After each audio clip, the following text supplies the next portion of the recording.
place, worm. Prepare yourself. Damn Saiyan. So I did definitely enjoy the fight from episode 82. I liked Toppo, I liked Toppo's power, I liked how strong he was. Also, I did like his fighting style. It seemed like it was incorporated with his Ginyu-esque stances and stuff. So it was actually pretty interesting to see his fighting style against Goku.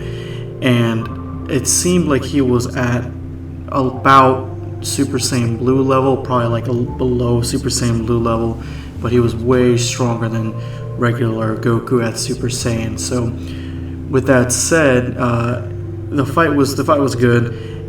This notion that Goku is embracing being the bad guy, and it seemed like in this episode Gohan was doing the same thing.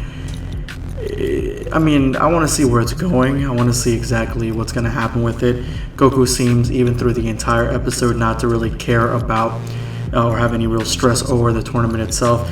He's extremely overconfident now that it seems like he can go into his Super Saiyan Blue Kaioken form at ease or at will without really any repercussions. So I want to see exactly how his dynamic handles with Vegeta, because I think maybe that's what they're trying to push at, that Vegeta's going to be completely different. He's going to be extremely stressed out about it, and he's going to be less cocky because now he's got a new baby girl that is going to come out in the next episode, which I'm excited to see. A brand new Z fighter or a brand new character in Dragon Ball Z, that is from Universe 7, finally show her little head.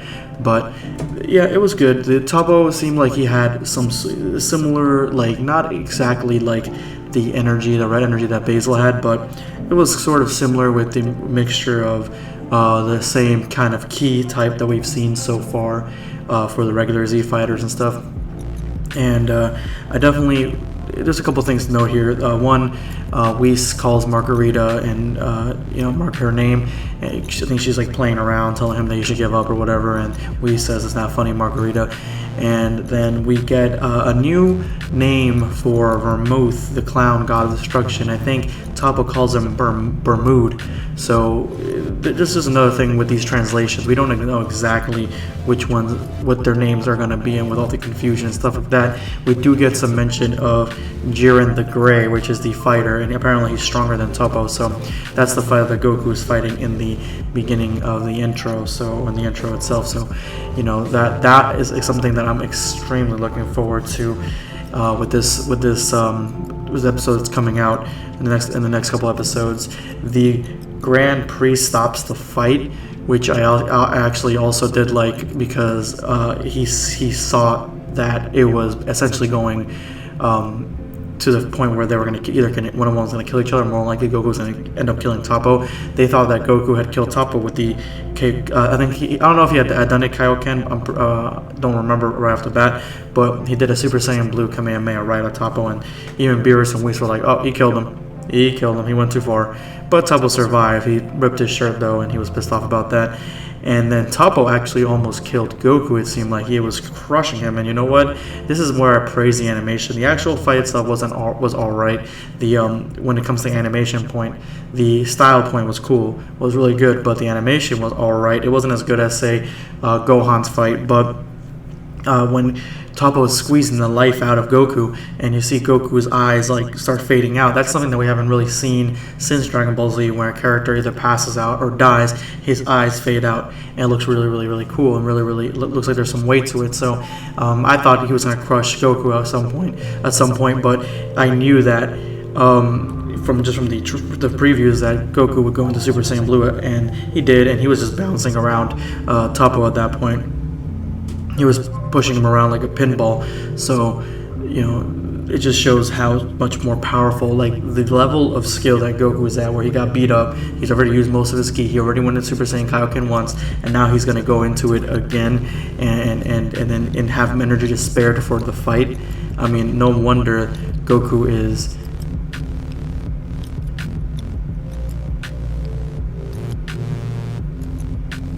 he is so full of himself, essentially.